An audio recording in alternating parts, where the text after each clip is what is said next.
Anxiety is your friend, but most people spend years treating it like an enemy. And the harder they fight it, the stronger it becomes. So maybe anxiety isn't the problem, but something else is. I am AK, and if you are on this channel, you are here for one reason: to become someone your future self is proud of. So let's uncover what anxiety is really trying to tell you. The promise. By the end of this video, you will have a simple 4-step framework, not to become fearless, but to stop letting anxiety control your decisions. Because the goal isn't to wake up one day with zero anxiety. That's unrealistic. The goal is to understand what anxiety is trying to tell you and respond intelligently, just the way John did. We'll see that further in the video. And once you learn that skill, anxiety slowly loses its power over you. Not because it disappears, but because you stop obeying it blindly. So let's start with our 4-step framework. Step number 1: find what you are actually afraid of. John thought he was afraid of speaking in meetings. Makes sense. Every time he needed to speak, his heart started racing. His hands became sweaty. His thoughts disappeared. So he concluded, I'm afraid of public speaking. But that wasn't actually true, because when he looked deeper, he discovered something surprising. He wasn't afraid of speaking, he was afraid of looking stupid. But John didn't stop there. He sat down and asked himself a simple question: what exactly am I afraid will happen? And one by one, he started identifying those fears: being judged, looking stupid, people making fun of him. For the first time, John wasn't fighting anxiety. Rather, he was trying to identify the source behind it. And that made him ready for the next step, which is step number 2: decode the prediction.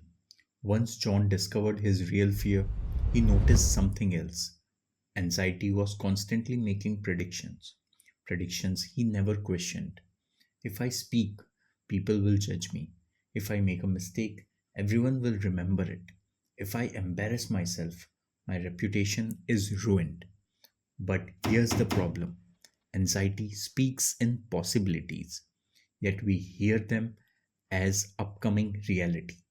And that's very dangerous.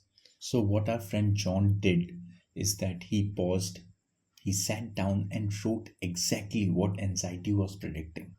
Then he asked himself, what are the chances of these possibilities to be actually turned into reality? And he had to answer this not emotionally but logically. And the answer came out to be very, very low. This gave John confidence to move on to the next step, which is step number 3: start very small. Now, John understood his fear, but he was still anxious. So he started small: one sentence in a meeting, then two, then an opinion. And before he knew it, he was giving presentations. And something surprising happened. Nothing. Nobody laughed. Nobody judged him. Every small step made him a little more confident. But to handle anxiety in any situation, John still needed one final step. That is step number 4: repetition. So, for John to encounter any anxious moments at any point of time, he must practice the 3 steps discussed above. Step number 1: find what you are actually afraid of. Step number 2: decode the prediction. And step number 3: start very small. And by doing so, you would be able to transform any anxious moments into growth opportunities. So that was the 4-step framework, and this is AK signing off.